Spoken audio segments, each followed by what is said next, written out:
Hello दोस्तों। सच्चा प्यार मिलना नसीब की ही बात होती है। प्यार है तो सब कुछ है। पैसा आपको सुरक्षा दे सकता है, ऐशो आराम भी, पर मन की खुशी नहीं दे सकता।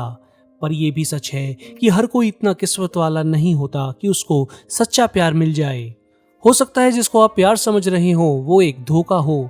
आज मैं ऐसे ही एक आदमी की आप बीती बताने वाला हूँ जिसे सुनकर आपको बहुत हैरानी होगी।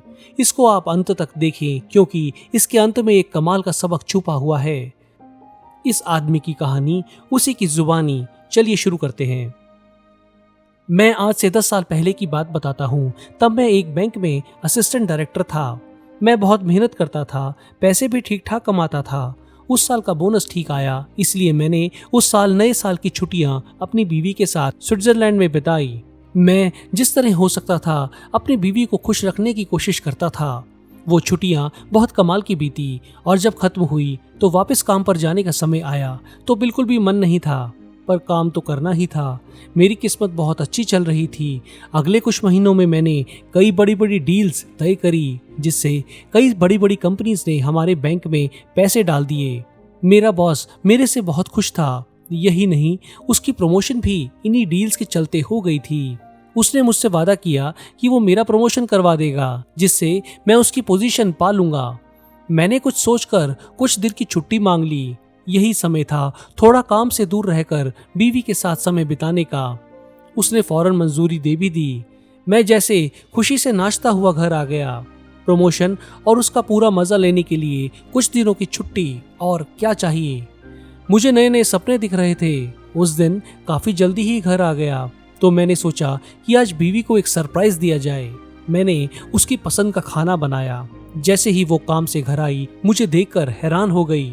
मैंने उसका कोट उतारने में मदद की और उसे गरमा गरम चाय दी।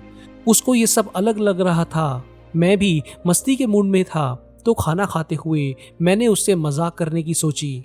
मैंने उसको बोला कि बैंक ने कर्मचारियों की कटौती करने का फैसला किया है और इसलिए उन्होंने मुझे जॉब से निकाल दिया।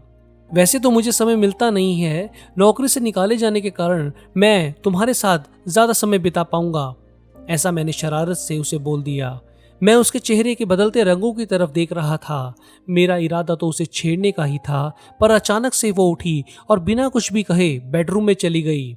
बेड पर लेटकर वो दूसरी तरफ मुंह करके सो गई। मैं जब उससे बात करनी चाही तो वो बोली कि वो बहुत थकी हुई है और सोना चाहती है। मैं भी थोड़ी देर में सो गया। मैं जब सुबह उठा तो मैंने देखा कि वो कहीं जाने को तैयार है। मैंने उससे कहा कि मैं उसके साथ वक्त बिताना चाहता हूँ, तो वो तफाक से बोली कि उसने अपनी माँ से मिलने का वादा किया था, इसीलिए वो उसके घर जा रही है। वो जो तब गई तो आधी रात के बाद ही वापस लौटी। वो बहुत उखड़ी हुई लग रही थी। आते ही उसने मुझसे झगड़ा किया कि मैंने कुछ किताबें टेबल पर छोड़ी क्यों हुई हैं। वो बिना कुछ भी खाए पिए बाहर सोफे पर ही लेटकर सो गई। मुझे कुछ समझ नहीं आ रहा था। अगले दिन मेरा पसंद का मैच आना था। उस दिन मेरी बीवी की भी छुट्टी थी। वो सोफा पर बैठकर अपना मोबाइल चेक कर रही थी।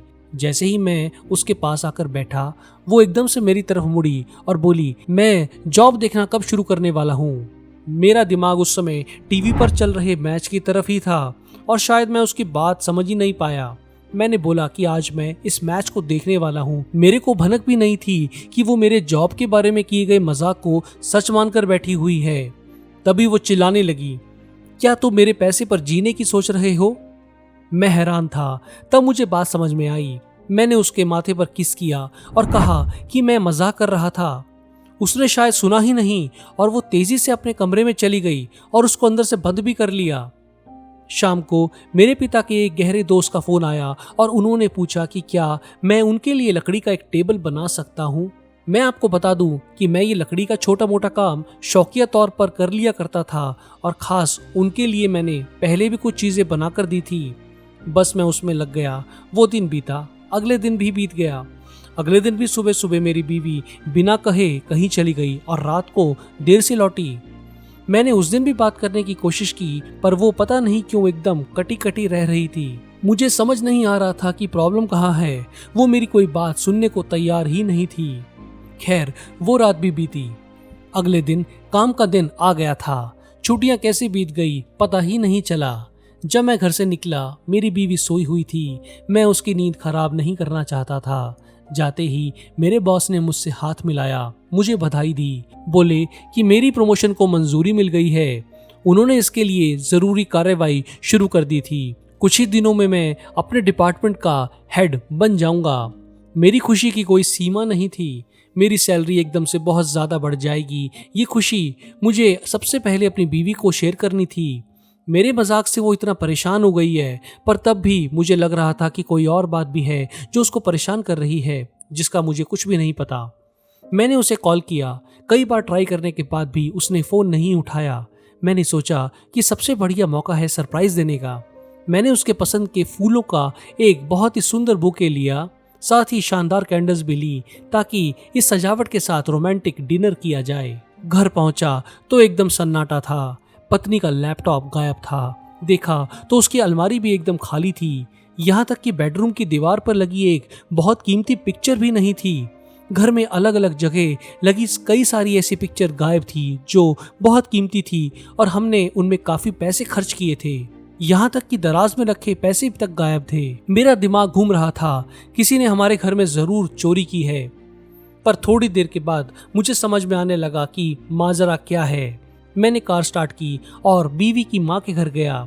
वहां बाहर खड़ा मैं देर तक घंटी बजाता रहा, पर किसी ने दरवाजा नहीं खोला। उनके घर के पास एक पार्क था। मैं उसी की बेंच पर बैठ गया और इंतजार करने लगा।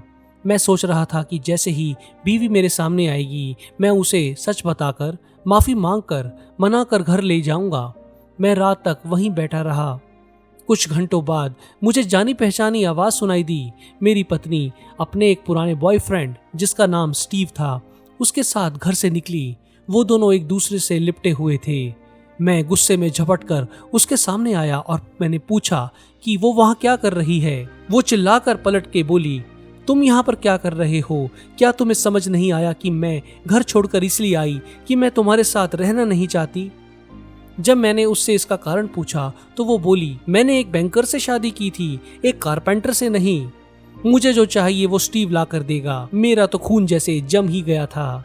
तब मुझे समझ आने लगा था, शुरुआत से ही उसकी खुशी सिर्फ नई नई चीजों में ही रहती थी।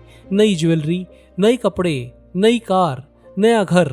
उसको तो पैसे उड़ाने का बहाना चाहिए होता था और वो सारे पैसे सिर्फ मेरे ही होते थे। आज तक मुझे उसके और अपने पैसों में फर्क नहीं दिखा था, पर वो अपना कमाया पैसा कभी भी खर्च नहीं करती थी। मैं यही सोचते सोचते घर आ गया। मुझे एहसास हो गया था कि मैंने एक ऐसे इंसान से शादी की थी जो सिर्फ पैसों से प्यार करती थी, और ये खुद पे हैरान भी था कि कैसे मैंने उसके साथ पिछले 3 साल निकाल दिए। लाए हुए फूल, कैंडल्स आदि मैंने कचरे में फेंक दी। मैं दुखी था, पर अपने आप पर हैरान भी था कि मुझसे किसी को समझने में इतनी बड़ी गलती कैसे हो गई। कुछ दिनों बाद मुझे डिवोर्स मिल गया। मैंने फैसला किया कि मैं अपना पूरा ध्यान अपने काम पर लगाऊंगा। मैं बहुत मेहनत करने लगा था। अब मेरे पास बहुत समय था। मैं अपना काम पसंद भी करता था। मैं अकेले ही देश विदेश कई जगह घूमा और दुनिया देखी। मैं दोबारा से अपनी जिंदगी अपने तौर पर जिया और ये समय मेरी जिंदगी का सबसे सुनहरा यादगार समय बन गया। अब मेरे पास इतना सब कुछ है जिसकी मैं कभी कल्पना भी नहीं कर सकता था। मेरी दोबारा शादी हुई और एक बेटा भी हुआ। मैं आपको ये भी बताना चाहता हूँ कि कुछ दिनों पहले मेरी पुरानी बीवी से मेरी मुलाकात अचानक ही हो गई। मैं अपनी नई लंबोर्गिनी से निकल रहा था। उसने वहीं से गुजरते हुए मुझे देख लिया और मेरे पास आ गई। उसने मुझे एक मुस्कान दी और मजाक उड़ाते हुए पूछा कि क्या मैं ड्राइवर की नौकरी करने लगा हूँ। मैंने कहा, नहीं, ये तो मेरी ही कार है। उसका चेहरा एकदम फीका पड़ गया। इतने पैसे कौन देता है? उसने पूछा। मैंने कहा कि मैं अभी भी उसी बैंक में काम करता हूँ, पर अब मैं इसके बोर्ड ऑफ डायरेक्टर्स में से हूँ। मैंने उसका शुक्रिया अदा किया। अगर वो मुझे छोड़कर नहीं गई होती तो आज भी मैं उसी पुराने पद पे बैठा होता, पर वो अभी भी नहीं मान रही थी। बोली, तुम झूठ बोल रहे हो, उस समय तुम्हें नौकरी से निकाल दिया गया था।